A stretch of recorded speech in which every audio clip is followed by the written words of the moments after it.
இன்னைக்கு இருக்கிற இளையர்கள் நிறைய ஜென் ஜி டேர்ம்ஸ் ஸ்லாங் வார்த்தைகளை பயன்படுத்துறாங்க. இதுக்கான உண்மையான அர்த்தம் தான் என்ன?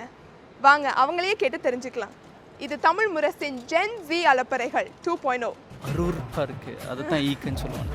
சிச்சுவேஷன்ஷிப்னா எல்லாருக்கும் அவங்களோட மூஞ்ச தெரியக்கூடாது, ஆனா பாய் ஃப்ரெண்ட் இருக்குதுன்னு தெரியணும். நம்மளுக்கு அது நடக்காதுன்னு தெரியும், நடந்த மாதிரி ஒரு கற்பனையிலேயே வாழ்ந்துட்டு இருப்போம். கொஞ்சம் லூஸ் மாதிரி.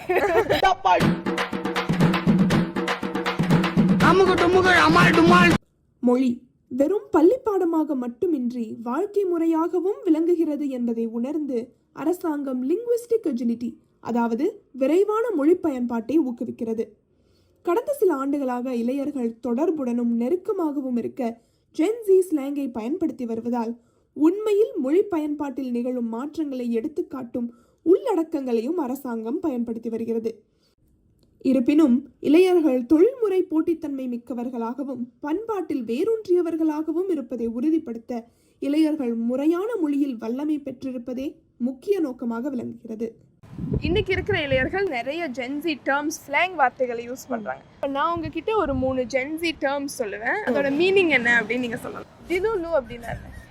டிலுலு அப்படின்னா ஒரு விஷயம் உண்மை இல்லைன்னு தெரியும், ஆனா அது உண்மைன்னு நாமளே நினைச்சுக்கோம். அதுக்காக நாங்களே காரணம் சேர்த்துக்கோம். அதான் டிலுலு. நீங்களே நினைச்சுக்கிறேன். கொஞ்சம் லூஸ் மாதிரி. நீங்க யோசிக்கிறது எல்லார விடையும் ஒரு வேற மாதிரி, ஆனா அதுதான் ரைட்னு நீங்க நினைச்சுக்கிறது தான் டிலுலு. சில விஷயம் கிடைக்கும்ட்டு கடைசி வரைக்கும் கிடைக்காம கனவு கோட்டையிலே வாழ்றது தான் டெலுலுன்னு நான் நினைக்கிறேன். நம்மளுக்கு அது நடக்காதுன்னு தெரியும், ஆனா அது நடந்த மாதிரி ஒரு கற்பனையிலேயே வாழ்ந்துட்டு இருப்போம். ஒரு இமேஜினரி வேர்ல்ட்ல. சிச்சுவேஷன்ஷிப் அப்படின்னா என்ன? சிச்சுவேஷன்ஷிப்னா ஃப்ரெண்டும் கிடையாது, லவரும் கிடையாது, ஆனா சிச்சுவேஷனுக்கு ஏத்த மாதிரி அது மாறும். அதுதான் சிச்சுவேஷன்ஷிப். இதுலலாம் நம்புறது இல்ல, பட் இருந்தாலும் சொல்லுவோம். ஒருத்தவங்களை பிடிச்சிருக்கு, அவங்களுக்கும் அவங்கள பிடிச்சிருக்கு, ஆனா நீங்க கேர்ள் ஃப்ரெண்ட் பாய் ஃப்ரெண்ட் இல்ல, ஜஸ்ட் பிடிச்சிருக்கு, அவ்வளவுதான். அவங்க என்ன ஸ்டேஜ்ல இருக்காங்கன்னு அவங்களுக்கு தெரியாத, சுற்றி இருக்கிறவங்களுக்கு தெரியும் அப்படின்னு நினைக்கிறேன். எப்படி ரிலேஷன்ஷிப்க்கு முன்னாடி சில பேர் டேட் பண்ணுவாங்க, இது டேட்டிங்க்கு முன்னாடி இது ஒரு ட்ரையல் பீரியட் மாதிரி. அப்படி அந்த ட்ரையல் பீரியட் பிடிக்கலாட்டி அவங்க சப்ஸ்கிரிப்ஷனை கேன்சல் பண்ணிட்டு மற்றவங்களுக்கு போவாங்க. அதை தான் இப்போ உள்ள ஜென்சி சிச்சுவேஷன்ஷிப்னு சொல்கிறாங்க. இக் அப்படின்னா என்ன? நமக்கு ஏதாவது பிடிக்கல அப்படின்னா இக்குன்னு சொல்லுவாங்க. அதாவது சுத்தமாக பண்ண பிடிக்கல, அவர் பேச பிடிக்கல அப்படின்னா எனக்கு இக்கா இருக்கு அப்படின்னு சொல்லுவாங்க. ஓகே, பிடிக்கலன்னே சொல்லாமே, ஏன் இக்கு? அதுக்கு என்ன வித்தியாசம்? அவங்களுக்கு அது சொல்ல பிடிச்சிருக்கு, அதனால சொல்றாங்க. ஓகே, அது கொஞ்சம் ஈஸியா இருக்கும்னு நினைக்கிறேன். ஓகே, இக்னா ஒன்று பிடிக்கல, தட்ஸ் மை இக். ஓகே, அரூர்ப்பா இருக்கு, அதுதான் ஈக்குன்னு சொல்லுவாங்க. யாராச்சும் போகும்போது தடிக்கி விட்டாங்கன்னா இட்ஸ் இக்.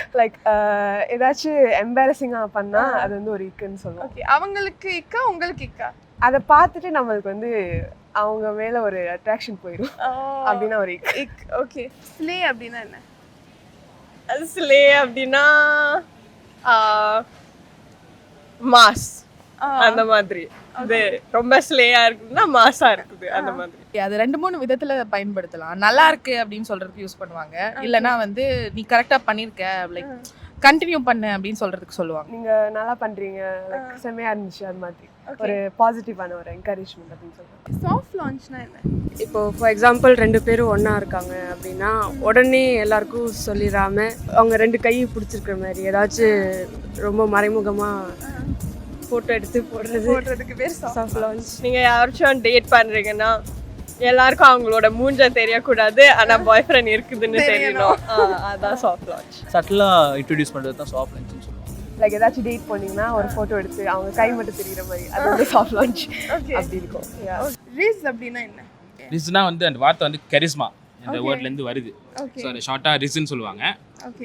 இந்த காலத்து இளைஞர்கள் ரொம்ப லாங்கான வேர்ட் சொல்லாமல் இருக்கிறதுக்காக சுருக்கி ரிஸ். கரிஸ்மாவே லாங்கான வேர்டா? ஆமாம், கரிஸ்மாவே அவங்களுக்கு லாங்கான வேர்டு தான். லைக் பிக்அப் லைன்ஸ்லாம் சொல்கிறோம்ல, அது ஒருத்தவங்கள ரிஸ் பண்ணுறதுக்கு, அப்படின்னா அவங்கள இம்ப்ரெஸ் பண்ணுறதுக்கு, அது மாதிரி. இது வரைக்கும் நம்ம பேசினதுல சில வார்த்தைகளுக்கு ஒரே மாதிரி பதில் சொன்னாங்க, சில வார்த்தைகளுக்கு அவங்களுக்கு ஏற்ற மாதிரி அவங்களே அர்த்தத்தை உருவாக்கிக்கிட்டாங்க. மொத்தத்துல சுருக்கமா இருக்கிற வார்த்தையவே சுருக்கமா சொல்றது தான் இன்னைக்கு இருக்கிற ஜென்சி. மீண்டும் ஒரு ஜென்சி அலப்பறைகள் வீடியோல உங்களை மீண்டும் சந்திக்கிறேன். நன்றி.